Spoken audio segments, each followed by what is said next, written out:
إن الحمد لله نحمده ونستعينه ونستغفره ونعوذ بالله من شرور أنفسنا ومن سيئات أعمالنا من يهده الله فلا مضل له ومن يضلل فلا هادي له أشهد أن لا إله إلا الله وحده لا شريك له وأشهد أن محمدًا عبده ورسوله. Kita sampai pasal ke 30 ya.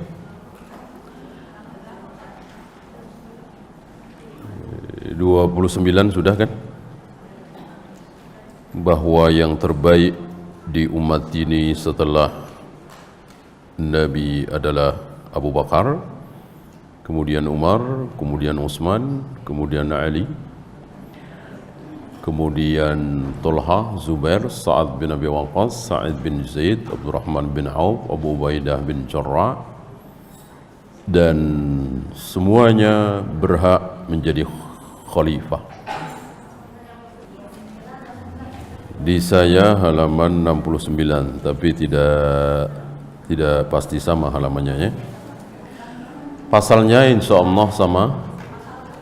Pasal ke-30 sekarang ya. Ke-29 sudah. Ke-30 saya bacakan. Was-sam'u wat-ta'atu, wajib mendengar dan taat. Jadi ada dua, mendengar dan taat. Karena ada kalanya mendengar saja tapi tidak taat. Siapa? Orang yang mendengar, terkenal mendengar tapi tidak mau mentaati. Mereka adalah Yahudi, Bani Israel. Sami'na wa asayna. Ini terkenal ucapan mereka. Sami'na wa asayna. Beda dengan para sahabat. Ucapan para sahabat adalah sami'na wa ata'na. Apapun yang diperintahkan oleh Allah, apapun yang diperintahkan lewat lisan Nabi sallallahu alaihi wasallam, seberat apapun, bahkan perintah yang sangat berat, ketentuan yang sangat berat, bayangkan apa yang masih tersimpan di hati, kalau itu merupakan keburukan akan dicatat sebagai dosa. Untuk ini berat sekali. Para sahabat berat sekali. Karena kan tidak mungkin ada orang yang hatinya tidak pernah kepikiran keburukan. Mana ada? Bukan manusia. Dalam hatinya tidak ada lintasan buruk sedikit pun. Bukan manusia namanya. Ya. Ketika seorang laki-laki tidak tergerak hatinya melihat wanita cantik, ya bukan laki-laki namanya. Ketika seorang wanita tidak tergerak melihat lelaki yang tampan, ya bukan wanita namanya. Ya. Pasti ada seperti itu. Nah, dinyatakan oleh Allah di akhir surat Al-Baqarah, wa in tubdu ma fi anfusikum aw tukhfuhu yuhasibkum bihillah. Ini berat sekali.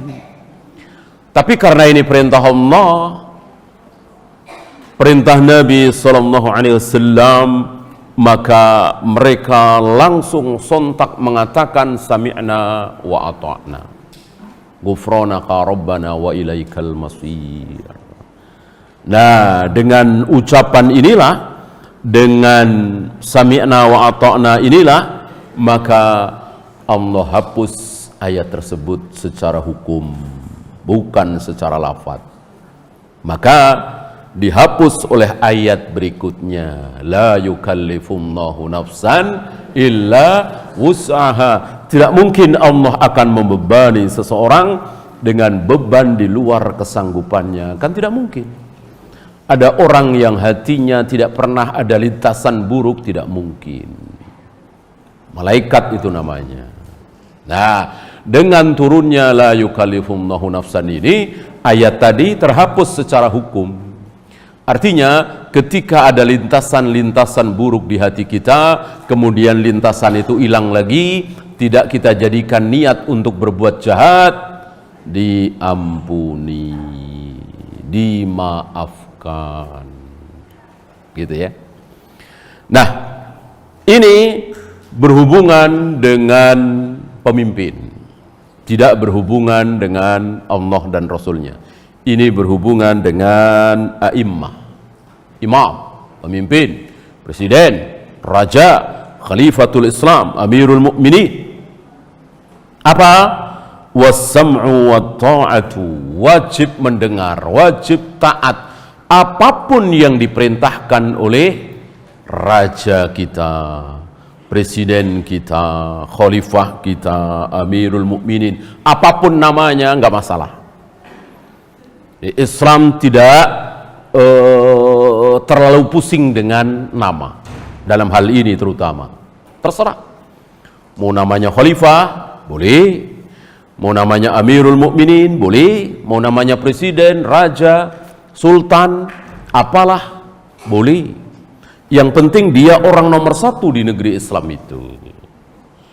Oleh karena itu, apa yang disematkan pada diri Abu Bakar sewaktu menjadi pemimpin kaum muslimin dengan apa yang disematkan pada diri Umar beda. Padahal kan sama-sama pemimpin, sama-sama orang nomor satu di dunia Islam, tapi namanya beda. Umar, Abu Bakar lebih masyhur dengan sebutan khalifah, khalifatul Rasul, bukan khalifatullah. Ini sebuah istilah yang salah, bahwa manusia itu khalifah Allah fil ard. Sering kita dengar ya, para khatib, para khutbah, para penceramah sering mengatakan bahwa manusia itu khalifah Allah di muka bumi. Betul salah? Salah. Salah. Manusia bukan khalifah Allah. Manusia itu khalifah, titik. Inni ja'ilun fil ardi khalifah. Akan aku jadikan khalifah di muka bumi. Allah nggak bilang akan aku jadikan khalifahku. Maka istilah manusia itu khalifah Allah salah. Yang benar khalifah. Abu Bakar pernah disebut, dipanggil anta khalifatullah, engkau adalah khalifah Allah. Abu Bakar mengingkari, enggak. Lastu bi khalifatillah walakinni khalifatu Rasulillah. Aku bukan khalifah Allah, aku khalifah Rasulullah. Aku bukan khalifah Allah, aku khalifahnya Rasulullah. Khalifah itu apa sih? Pengganti Rasulullah. Iya, pengganti Rasulullah sebagai pemimpin, pengganti Rasulullah untuk menjadi wali bagi wanita yang tidak punya wali untuk menikah, pengganti Rasulullah untuk memotong tangan mencuri, mencambuk orang yang berzina, merajam orang yang berzina muhsan, mengumumkan kapan 1 Ramadan, 1 Syawal, memberangkatkan pasukan perang dan seterusnya. Ini perlu diganti.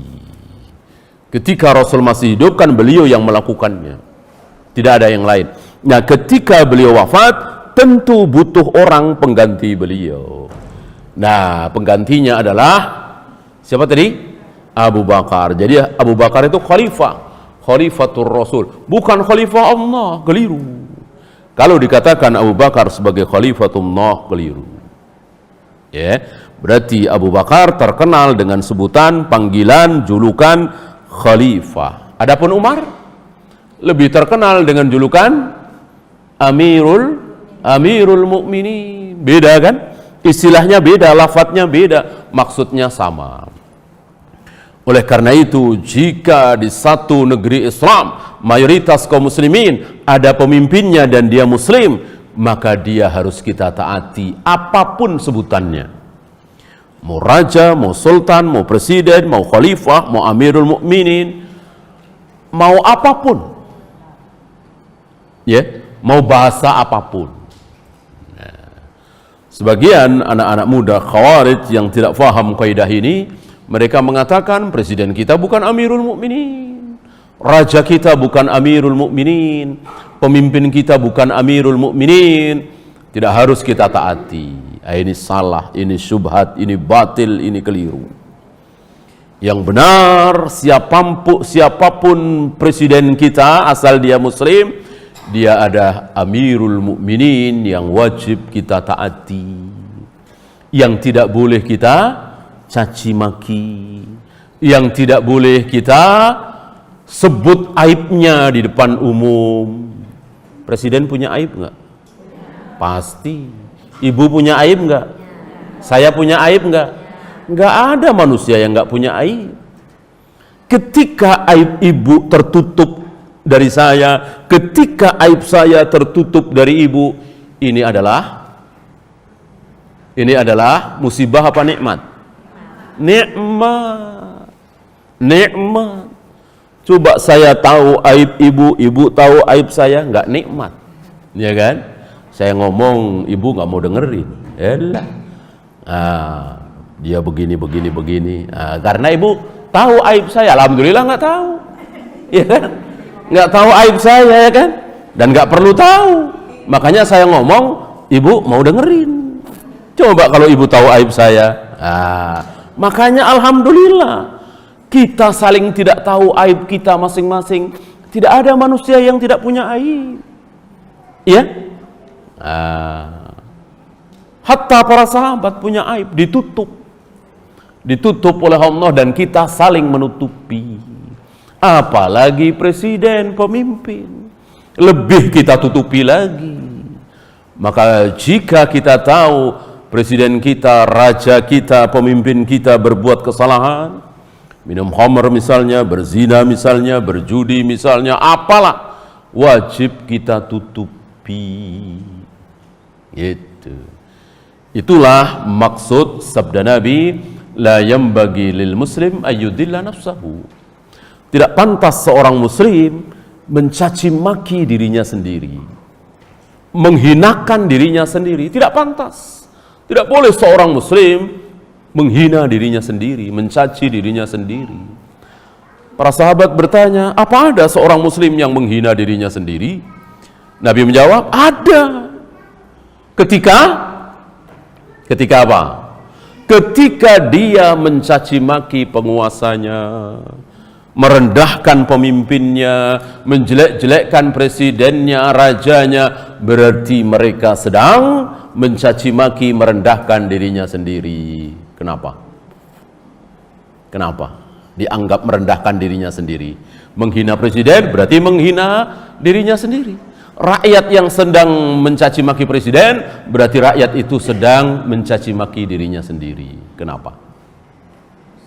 Ya, karena presiden, raja, pemimpin itu merupakan cerminan dari rakyat.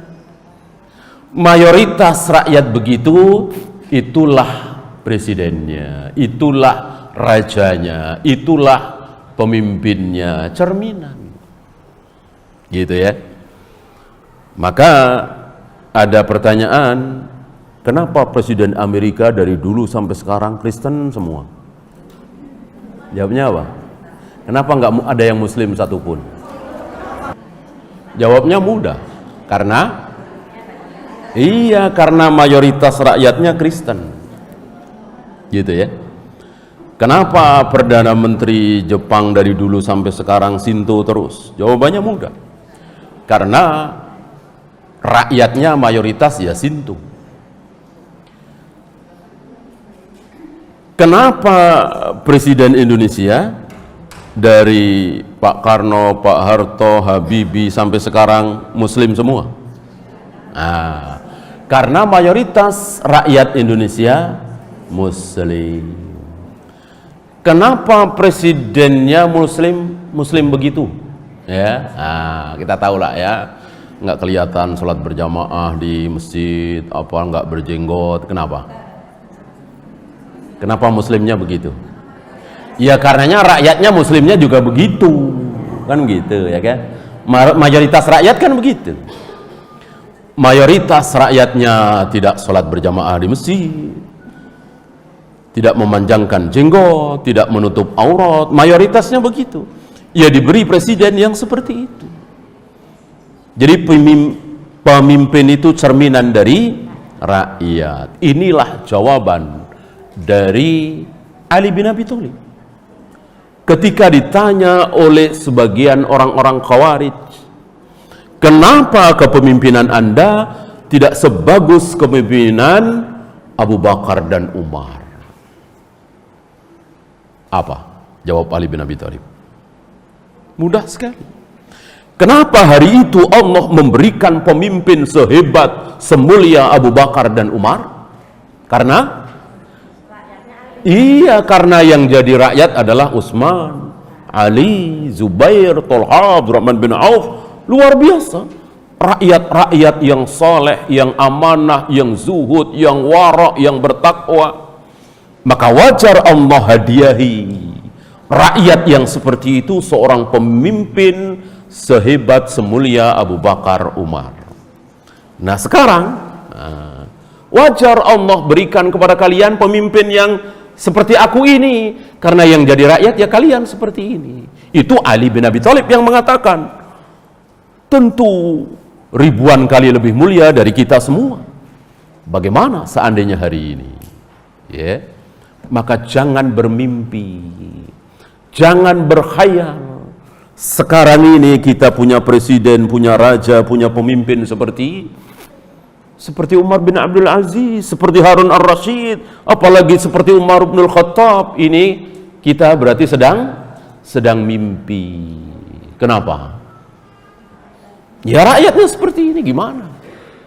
Yang membuka aurat, yang korupsi, yang minum khamr, yang berjudi, ya, yang luar biasa. Rakyat sekarang ini sedang bermaksiat luar biasa, lalu berharap punya presiden sesoleh Umar bin Abdul Aziz, sebaik Harun ar-Rasyid, apalagi Umar bin Khattab. Mimpi. Oleh karena itu nggak usah teriak-teriak, ya, nggak usah teriak-teriak, nggak usah bikin gerakan ini, gerakan itu. Yang penting kita menjadi baik, mayoritas kita amanah, jujur, mengamalkan sunnah, dan ini mayoritas. Insya Allah Allah akan berikan pemimpin yang juga jujur, amanah, mengenal sunnah, berakidah sahihah, jauh dari syirik dan bid'ah. Otomatis jika hari ini kita ingin memiliki pemimpin yang sunnah, berakidah sahihah, mimpi. Karena akidah kaum muslimin mayoritasnya tidak sahih. Yang Khawarij, yang Asy'ariyah, yang Maturidiyah, yang Jahmiyah, yang Jabariyah, tersebar luas. Yang ahlu sunnah sedikit sekali, yang salaf sedikit sekali. Ini dia. Maka yang terbaik kita lakukan adalah dakwah. Amalkan ilmu, mencari ilmu, amalkan, mencari ilmu, amalkan, mencari ilmu, amalkan. Selesai. Tidak perlu dengan gerakan ini, bikin ormas ini, ormas itu, organisasi ini, itu. Tidak perlu. Cukup mencari ilmu, amalkan. Mencari ilmu, amalkan. Sudah cukup. Seperti yang ibu lakukan, mencari ilmu. Seminggu sekali, seminggu 2 kali. Kemudian diamalkan. Jangan ditumpuk-tumpuk itu ilmu. Ya, ilmu sudah banyak, bertumpuk-tumpuk, hafal ini, hafal itu. Ibunya tinggal di Parung, sudah hampir setahun nggak ditengokin. Nah, ini numpuk-numpuk ilmu. Sini Parung berapa jam sih nggak ditengokin, sudah hampir setahun misalnya. Ini berarti nggak mengamalkan ilmu, ya. Sama suami nggak taat, ya kan? Anak-anak dibiarkan, ya, tidak sholat, tidak menutup aurat. Ini namanya tidak mengamalkan ilmu. Jangan seperti orang apa? Berilmu, tapi tidak pernah mengamalkan. Siapa mereka? Yahudi. Yahudi itu hobinya mencari ilmu, mengkoleksi ilmu, tapi tidak mengamalkan. Dan ilmunya luar biasa. Muhammadur Rasulullah walladzina ma'ahu asyidda'u 'alal kuffar rahama'u bainahum tarahum ruk'an sujadan.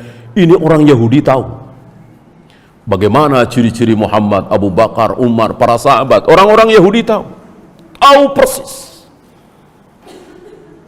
Jangankan fisik Nabi, jangankan perangai Nabi, akhlak Nabi, cara tidur Nabi. Ini kan nggak sembarang orang tahu ya. Cara tidur Nabi, Yahudi tahu. Ibu masih ingat cara tidur Nabi? Sifat tidur Nabi, bukan yang terlihat ya. Kalau yang terlihat, Aisyah, Ummu Salamah, istri-istri Nabi tahu. Berbantalkan tangan kanan, ya kan? Kemudian berwudu dulu sebelum tidur, baca ayat kursi dan seterusnya. Itu terlihat. Ini yang tidak terlihat. Yahudi tahu, Aisyah nggak tahu, Ummu Salamah nggak tahu, istri Nabi nggak tahu. Yahudi malah tahu sifat tidur Nabi apa? Yang tidur matanya, hatinya tidak tidur. Ini Yahudi tahu. Istri-istri Nabi justru tidak tahu. Ya.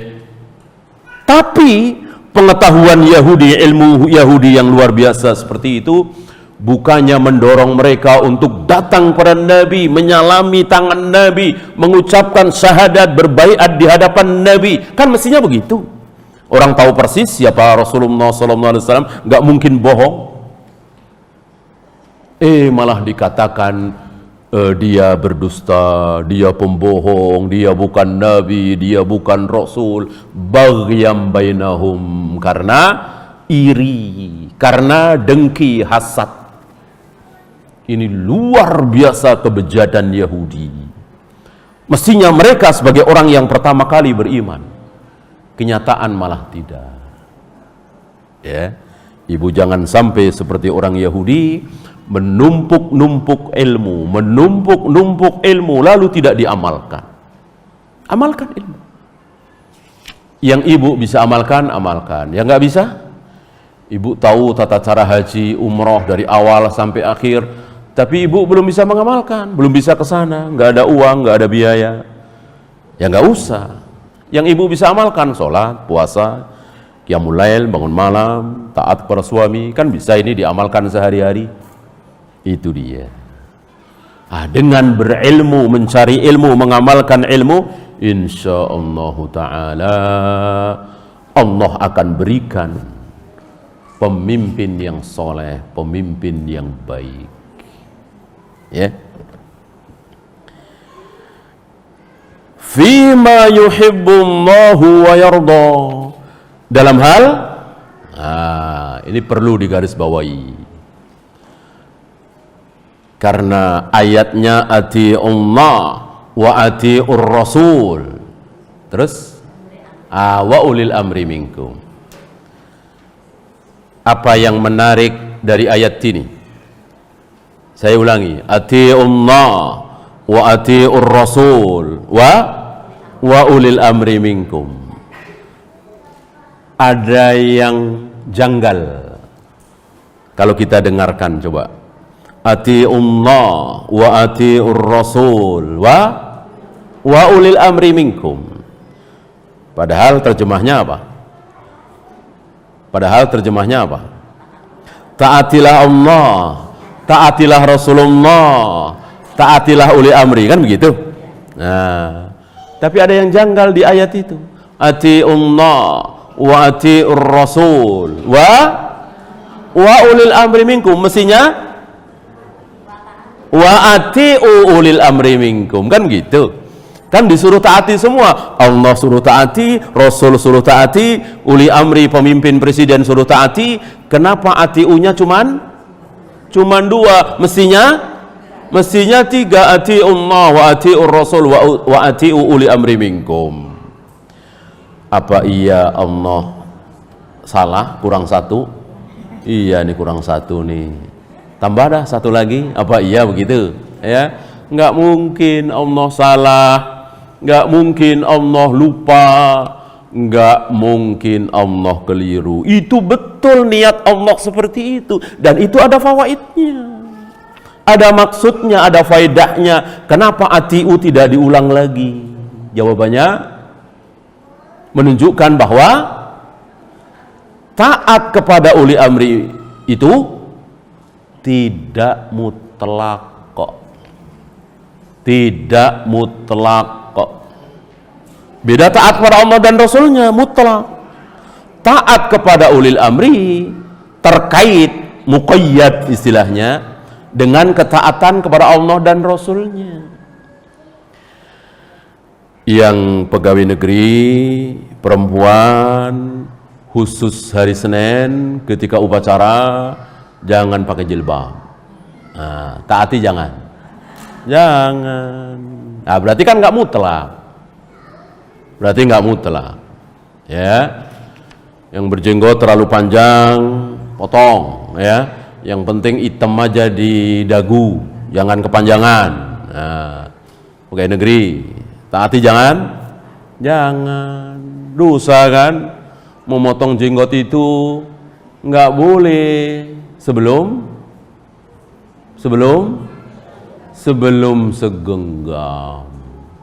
Kalau sudah segenggam boleh, gitu, potong, ya. Kalau sudah segenggam, bukan boleh, sunnah. Maka tidak ada riwayat Rasul, para sahabat jenggotnya sampai perut gitu ya, nggak ada riwayat, ya. Atau sampai dada, nggak ada. Itu kan jenggotnya sunan itu ya, jenggotnya jawara.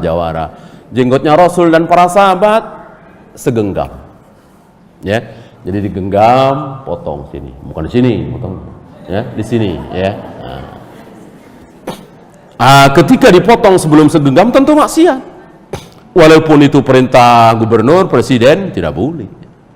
Itu menunjukkan bahwa taat kepada pemimpin tidak mutlak. Beda dengan Allah dan Rasulnya. Misalnya Rasul memerintahkan barang siapa yang punya anak 10, maka bunuh 1. Taati jangan. Taatilah Rasul kok, ya. Seandainya makanya ya, Rasul nyuruh ya taati, ya. Barang siapa yang istrinya 4, ya, maka yang terakhir pukulin misalnya, wajib kita taati. Pokoknya mutlak. Ya jangan gitu, anak cuman satu-satunya, suruh bunuh jangan. Bunuh siapa? Nabi Ibrahim suruh menyembelih Nabi Ismail, kan satu-satunya, ya. Itu taat kepada Allah dan Rasulnya itu mutlak. Jangan pakai mikir, jangan pakai logika, jangan pakai nurani. Kalau taat kepada Allah dan Rasulnya sama, Allah dan Rasulnya itu sama persis.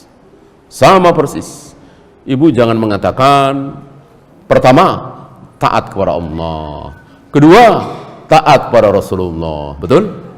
Salah. Pertama taat kepada Allah dan Rasulnya. Jadi taat kepada Allah dan Rasulnya tidak mungkin pertama kedua. Itu sama persis, karena Rasul itu Nabi Muhammad itu cuman utusan menyampaikan.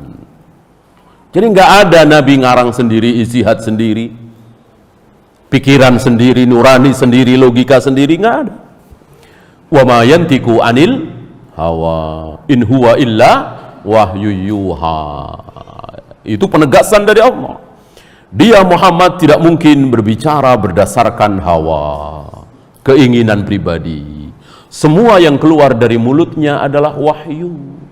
Maka ketika Nabi berbicara, ini jangan, ini boleh, lakukan ini, jangan lakukan itu, semuanya adalah dari Allah. Berarti jangan dibedakan. Al-Quran dan hadis, kan sudah pernah kita bahas. Perbedaan Al-Quran dan hadis itu masih ingat? Perbedaan antara firman Allah dengan sabda Nabi itu Lupa?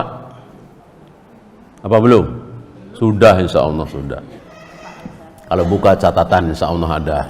Coba diingat-ingat. Yang agak mudaan tuh, ingat kali, ya. Tua-tua kan suka lupa. Perbedaan Al-Quran dengan hadis itu, hadis sahih ya. Perbedaan antara Al-Quran dengan hadis sahih itu cuman di lafadznya saja, bukan di isi. Kalau isinya antara Al-Quran dan hadis, isinya sama persis. Membedakannya dosa bahkan kufur. Gitu. Perintah Allah dalam Al-Quran wajib, perintah Rasulullah dalam hadis tidak begitu wajib. Betul? Salah. Ya.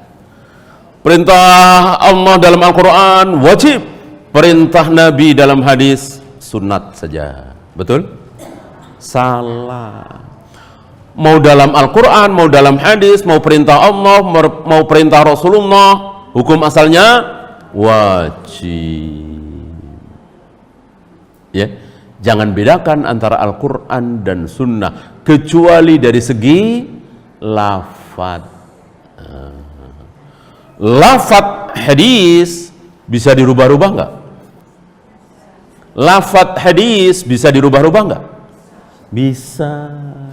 Bukhari meriwayatkan hadis, Muslim meriwayatkan hadis, sama persis, sama-sama dari Abu Hurairah, jalurnya sama sampai kepada Nabi, tapi lafadz di Bukhari dengan lafadz di Muslim beda. Mungkinkah? Mungkin, maksudnya sama, yang penting maksudnya. Gitu ya. Maka kalau saya nanya, mencari ilmu wajib bagi seluruh muslim. Hadis bukan? Hadis.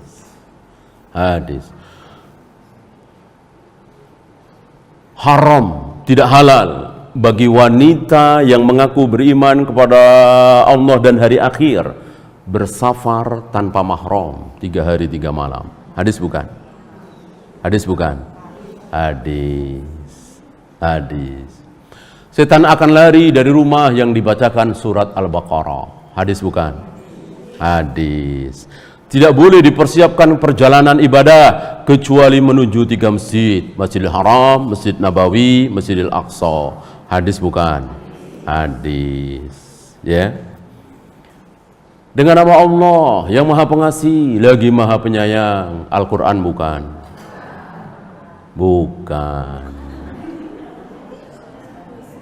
Dengan nama Allah yang Maha Pengasih lagi Maha Penyayang. Al-Quran bukan? Bukan, mana ada Al-Quran bunyinya kayak gitu. Ya?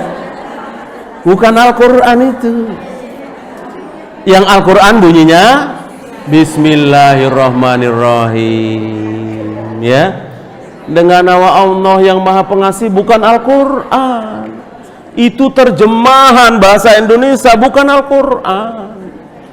Beda dengan hadis, diterjemahkan dalam bahasa Indonesia, bahasa Inggris, bahasa Spanyol, bahasa Jawa, tetap disebut hadis. Karena lafadz hadis tidak mengandung apa? Lafadz ya. Lafadz hadis tidak mengandung mukjizat. Beda dengan lafadz Al-Quran, itu mengandung mukjizat. Maka Bismillahirrahmanirrahim dibacakan dengan nama Allah yang Maha Pengasih lagi Maha Penyayang dibacakan, beda pengaruhnya. Kalau nggak percaya, kalau ada orang kesurupan, Ibu Ruqyah, ya, ada orang kesurupan dengan nama Allah yang Maha Pengasih, segala puji bagi Allah, ketawa-ketawa setannya, ya kan, jinnya, nggak ngaruh, nggak ada mukjizatnya, nggak ada ngaruhnya. Karena lafadz Al-Quran itu mengandung mukjizat. Maka ketika diganti dalam bahasa apapun, hilang mukjizat. Pahalanya juga hilang. Ya, pahalanya hilang. Nggak ada pahala secara lafadz dengan nama Allah yang Maha Pengasih. Nggak ada pahalanya secara lafadz. Secara isi, ya. Artinya apa, maksudnya apa, jelas. itu kebaikan yang besar. Secara lafaz tidak ada. Maka ketika ibu sholat baca Al-Fatihah bahasa Indonesia, sah apa tidak sholatnya? Nah, tidak sah karena belum baca Al-Fatihah. Iya kan? Nah, itu bedanya cuma lafaz. Adapun isinya sama persis. Menolak satu ayat kufur, menolak satu hadis kufur juga. Gitu. Barangkali ada yang terkecoh dengan ucapan begini. Al-Quran itu berisi hal-hal besar. Al-Quran berisi hal-hal yang sangat penting. Hadis berisi hal-hal yang tidak terlalu besar. Al-Quran berisi hal yang besar tentang keimanan, akidah, tauhid. Adapun hadis berisi tentang hal-hal yang di bawahnya. Misalnya fikih, cara wudu gitu. Betul ini? Betul ini? Salah. Salah. Berapa banyak ayat yang isinya ya kalah besar dengan hadis. Saya nanya, subuh 2 rakaat, maghrib 3 rakaat, ada nggak di Al-Quran? Tidak ada. Ngetok pintu orang tua ketika mau masuk kamar orang tua, terutama dalam 3 waktu, setelah isya, sebelum subuh, ketika tengah hari, ya harus ngetok pintu dulu. Ada nggak di Al-Quran? Ada. Surat An-Nur ya kan? Nah, coba saya nanya, ngetok pintu pama subuh 2 rakaat gedean mana? Besaran mana? Penting mana? Hah? Iya tentu lebih besar subuh 2 rakaat, maghrib 3 rakaat, sholat 5 waktu ya kan? Di Al-Quran nggak ada, adanya di hadis. Sementara ngetok pintu doang, kalau mau masuk kamar orang tua, itu ada di Al-Quran, di surat An-Nur. Apa kita katakan ngetok pintu kamar orang tua lebih besar daripada subuh 2 rakaat, maghrib 3 rakaat? Nah, maka menyimpulkan bahwa Al-Quran berisi hal-hal yang besar, hadis berisi tentang hal-hal yang kurang besar. Ini tidak benar. Ya, semuanya ada yang al-aham fal-aham. Di dalam Al-Quran ada hal yang besar, lebih besar lagi, paling besar lagi, ada. Di dalam hadis seperti itu. Ada hal yang besar, lebih besar lagi, lebih besar lagi. Ya, sekali lagi perbedaan antara Al-Quran dan hadis itu hanya dari segi apa tadi? Lafaz. Ya. Fima yuhibbullahu wa yarda, dalam apa yang Allah ridhoi dan Allah cintai. Kembali ke ayat tadi. Ati'ullah wa ati'ur rasul wa ulil amri minkum. Ya, ibu sudah tahu maksud kenapa ulil amri tidak ada ati'unya. Kenapa ati'unya itu cuman ada di Allah dan Rasulnya. Ibu sudah tahu. Apa tadi? Perintah Allah dan Rasulnya sifatnya mutlak. Taat kepada ulil amri tidak mutlak. Oleh karena itu ibu boleh membantah, kita boleh membangkang kalau perintahnya maksiat, kalau perintahnya dosa. Maka dikatakan di sini fima yuhibbullahu wa yarda, dalam hal yang Allah sukai, dalam hal yang Allah ridhoi, dalam hal yang halal, bukan dalam hal yang haram. Naik motor pakai helm halal apa haram? Ya, naik motor pakai helm, jangan bahas ini perintah uli amri. Ini naik motor pakai helm halal apa haram? Halal kan? Halal kan, tidak haram. Nah, ini perintah presiden, perintah penguasa, maka menjadi wajib. Gitu. Jika penguasa presiden mewajibkan pengendara motor pakai helm, ya wajib, kita harus taat. Gitu ya. Kemana-mana bawa KTP, halal apa haram? Halal kan? Tidak dosa kan? Nah, ini perintah pemimpin. Maka yang halal tadi menjadi wajib. Ya, menjadi wajib. Gitu.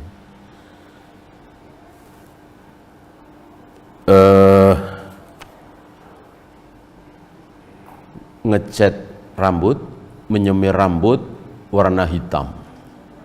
Boleh apa tidak? Tidak boleh, haram kan?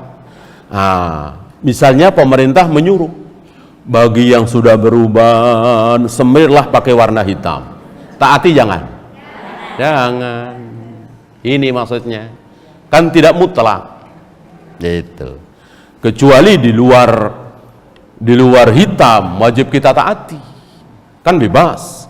Mau coklat boleh, mau ungu boleh, mau pink boleh, ya kan? Kan yang nggak boleh hitam.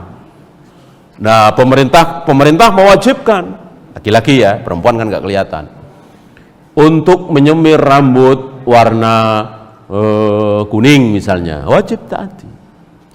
Karena kan nggak maksiat.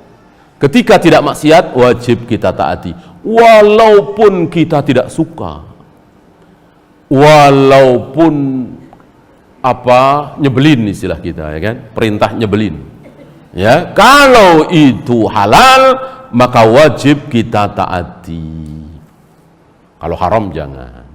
Nah, berarti ibu perlu tahu mana yang halal, mana yang haram. Ini penting sekali. Sangat penting. Biar ibu tahu ketika taat itu berpahala, ketika tidak mentaati berpahala. Karena pahala dan dosa itu tidak berada dalam satu tempat. Gitu. Mungkinkah ibu sholat dan dari sholat itu dapat dosa? Mungkin nggak?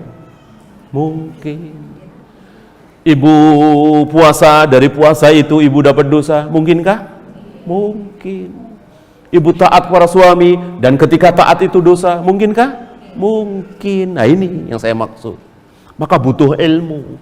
Kapan kita taat, kapan kita jangan taat. Yang tidak punya ilmu pasti tergelincir, pasti salah. Ya, lihat saja sebagian saudara-saudara kita.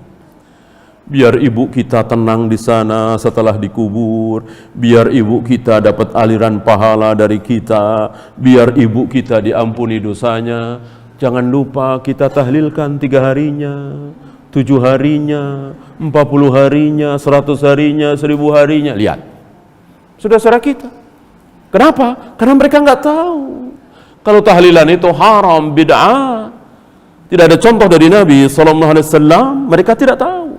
Ini bahayanya orang yang jahil, bahayanya orang yang jauh dari ilmu, niatnya baik malah dapat dosa. Ini yang disebut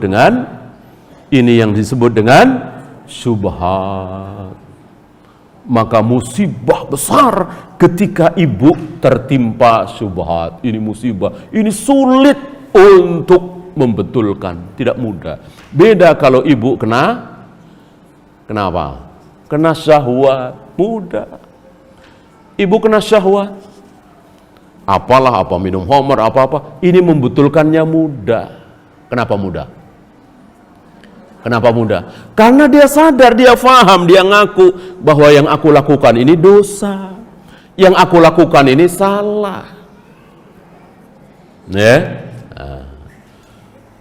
Coba sekali waktu ibu tergoda ngikutin ajakan teman-teman lama, main ke mall di mana, di Bandung sana, buka jilbab. Ini kan dosa besar, syahwat, ya. Balik lagi pakai jilbab, mudah apa sulit? Mudah insya Allah, karena sadar ini salah. Mudah. Beda dengan tahlilan tadi, muludan tadi, sholawat nariyah dan seterusnya. Ini sulit mau kembali. Kenapa sulit? Karena dia tidak sadar kalau itu dosa. Maka orang yang terkena musibah syahwat, syubhat, ini jauh lebih besar daripada musibah syahwat. Maka mana yang lebih disukai oleh iblis? Syubhat apa syahwat? Syubhat.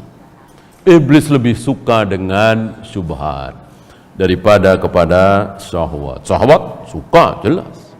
Zina, khamar, judi, mencuri, berbohong, iblis suka. Tapi dengan bid'ah itu subhat lebih suka lagi. Ya. Karena sulit untuk bertaubat. Gimana bertaubat? Tidak sadar kalau dia sedang melakukan kesalahan. Wa man waliyal khilafata bi ijma'in nasi 'alaihi wa ridahum bih. Barang siapa yang telah menduduki kekhalifahan dengan ijma' manusia. Ijma' manusia ini yang dimaksud adalah dia sudah berdiri sebagai presiden. Dia sudah menjadi raja, dia sudah menjadi pemimpin. Ya. Tidak harus seluruh manusia yang ada di situ setuju semua 100%. Enggak. Saya kira enggak ada seperti itu ya. Saya kira enggak ada. Ya, pasti ada 1, 2, 10, 20, 2000, 5000 enggak setuju, enggak suka, pasti ada. Tapi ini tidak menjadi syarat.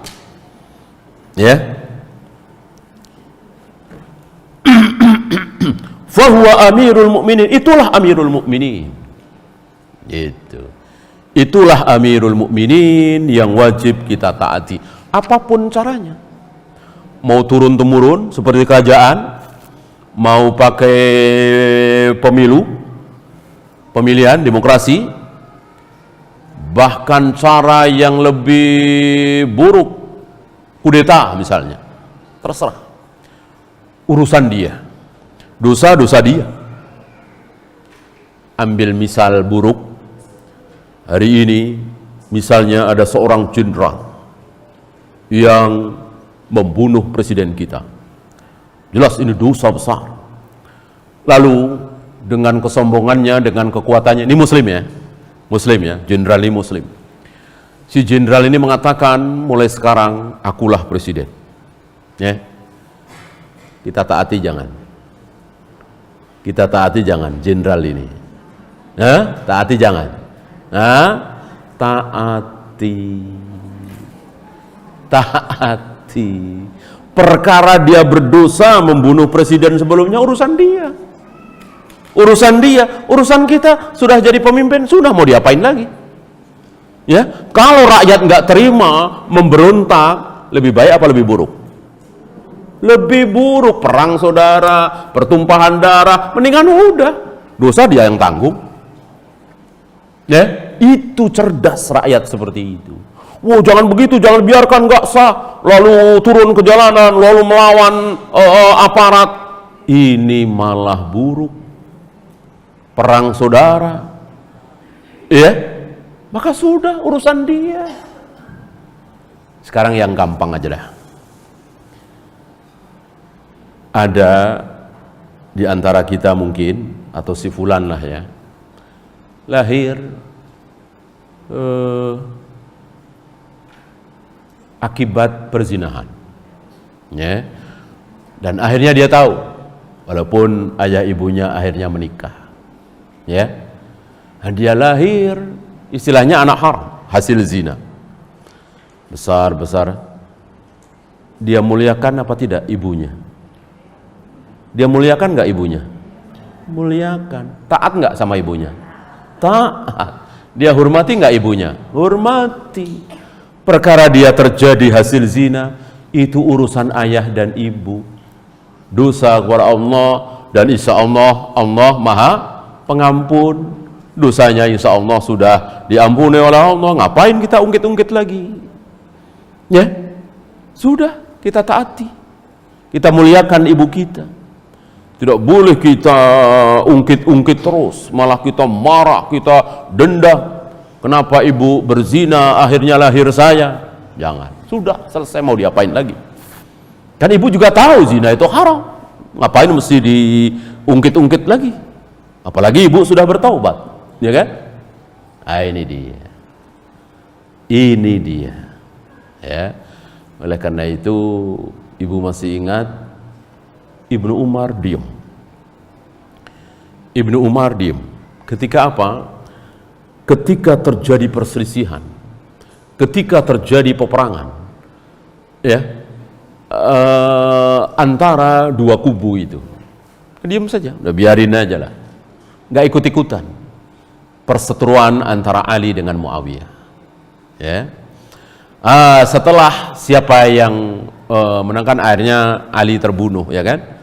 Muawiyah yang menjadi khalifah membaiat Muawiyah. Itulah para sahabat. Ya.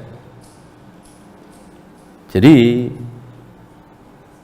pemimpin itu tidak harus orang super, harus yang paling takwa, paling berilmu, tidak. Siapa saja udah.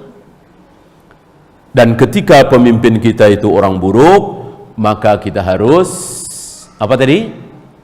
Harus ngaku. Harus ngaku bahwa mayoritas kita rakyat sedang melakukan keburukan. Al-Imam At-Tahawi dalam Aqidah Tahawiyah mengatakan, jika kalian sedang dipimpin oleh pemimpin yang buruk, yang bejat, yang ahli maksiat, maka apa? Pernah dengar nasihat Imam At-Tahawi ini? Jika kalian sedang dipimpin oleh pemimpin yang buruk, raja yang bejat, yang zalim, maka bertaubatlah kalian. Lihat. Maka perbaikilah akhlak kalian, perbaikilah agama kalian. Kenapa? Karena berarti kalian sedang melakukan keburukan. Karena tidak mungkin ada pemimpin yang buruk kalau bukan rakyatnya dulu yang buruk. Tidak mungkin ada pemimpin yang jujur kalau bukan rakyatnya dulu yang jujur. Tidak mungkin ada pemimpin yang korup kalau bukan rakyatnya dulu yang korup, dan begitu seterusnya. Pemimpin itu cerminan rakyat, maka wajib kita taati. Bahkan Nabi menggambarkan seandainya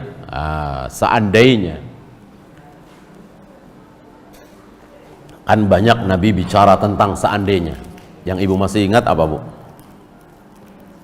Banyak Rasul berbicara seandainya.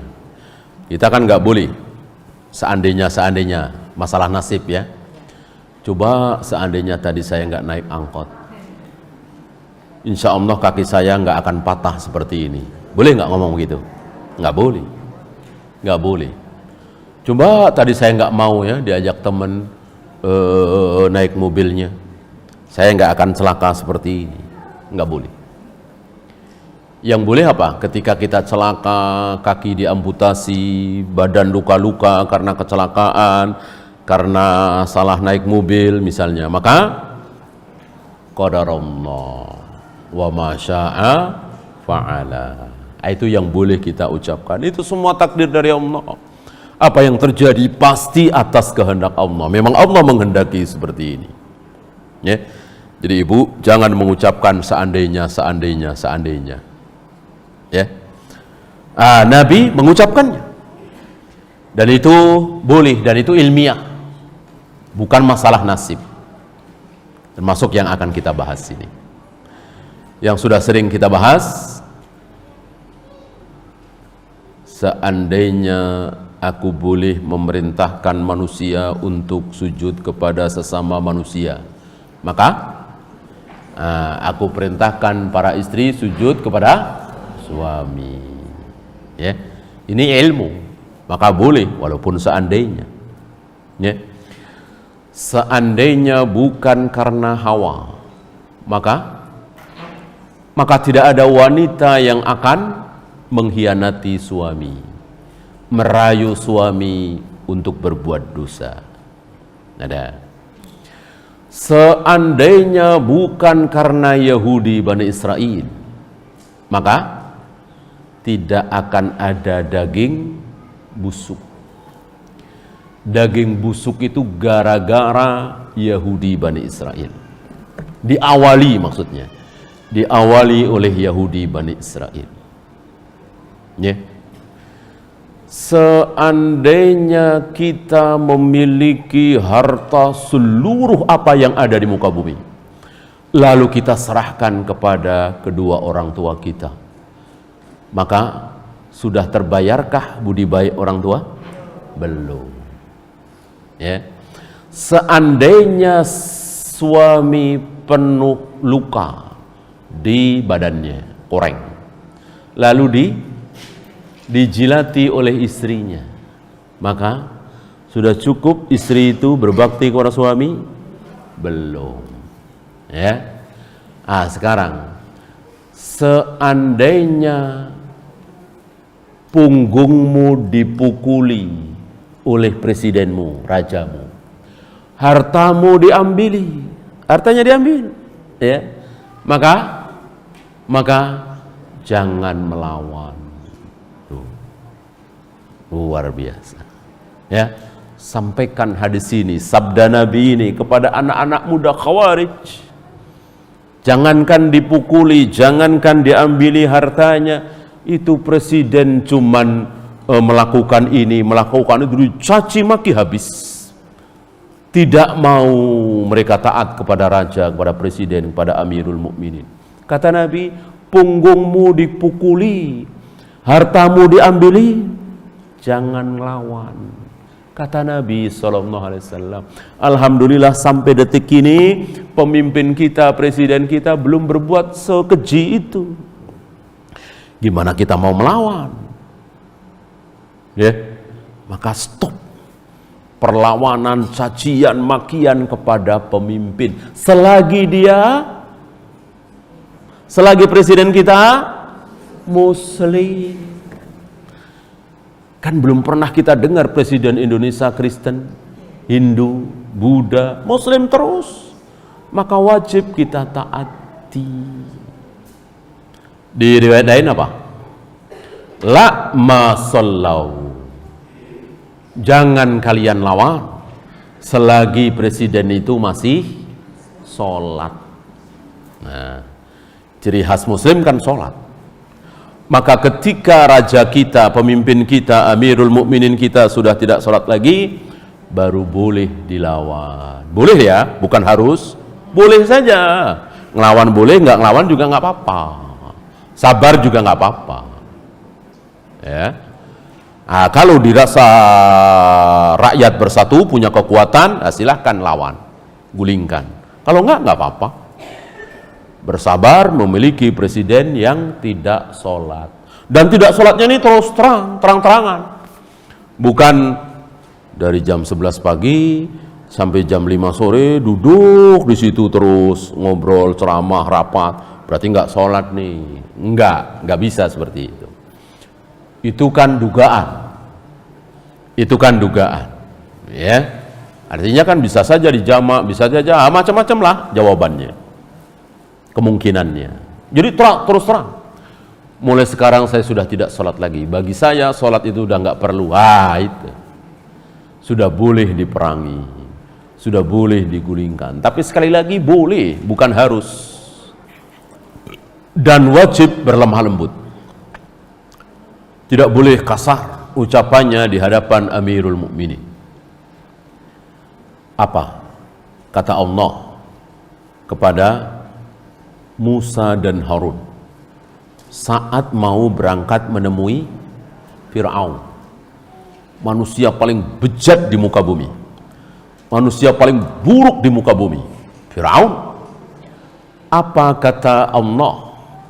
Allah wajibkan apa kepada Musa dan Harun? Wa qula lahu qawlan layyina.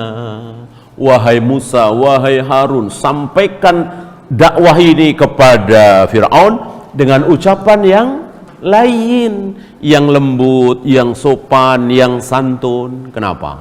Padahal bejat kan Fir'aun. Kenapa? Karena Fir'aun pemimpin, Fir'aun raja, ya, yang disuruh lembut, sopan, santun siapa tadi? Musa dan Harun. Mungkinkah sekarang ini ada manusia semulia Musa dan Harun? Enggak mungkin. Apakah presiden kita itu seburuk Fir'aun? Enggak mungkin juga. Musa dan Harun saja wajib lembut kepada Fir'aun, apalagi kita semua terhadap presiden kita harus lebih lembut lagi tentunya. Tidak boleh ada cacian, makian, hujatan. Nah, lihat anak-anak muda Khawarij, enggak faham ini. maka yang keluar dari mulut mereka cacian, makian, hinaan. Dan itu di depan umum. Di internet kan di depan umum, di televisi kan di depan umum. Kecuali berdua, bertiga, ya. Ini di internet, di televisi, di radio, jelas itu di depan umum. Cacian, makian, hujatan tidak boleh. Ada pertanyaan, Bu? Tentang waliul amr? Paham ya? Jangan sampai salah paham bahwa uli amri itu ya hanya Abu Bakar, Umar, Utsman, Ali. Nah, ini salah paham. Waliul amr adalah siapapun yang memimpin kita dan dia muslim. Ibu masih ingat keadaan terbaik yang disabdakan oleh Nabi dan keadaan buruk yang juga disabdakan oleh Nabi. Keadaan buruk adalah keadaan di mana rakyat membenci pemimpin, pemimpin membenci rakyat. Ini keadaan buruk sekali. Sementara keadaan baik yang disabdakan oleh Nabi adalah ketika rakyat cinta kepada pemimpin dan pemimpin cinta kepada rakyat. Ini keadaan yang bagus sekali. Ini terjadi di zaman Rasul, Abu Bakar, Umar, Utsman dan seterusnya. Ya, maka kita lihat negeri-negeri yang dikuasai oleh seorang raja, raja muslim, itu umumnya rakyat mencintai raja, raja mencintai rakyat. Ya, beda dengan presiden. Beda. Wibawanya kurang. Gitu ya.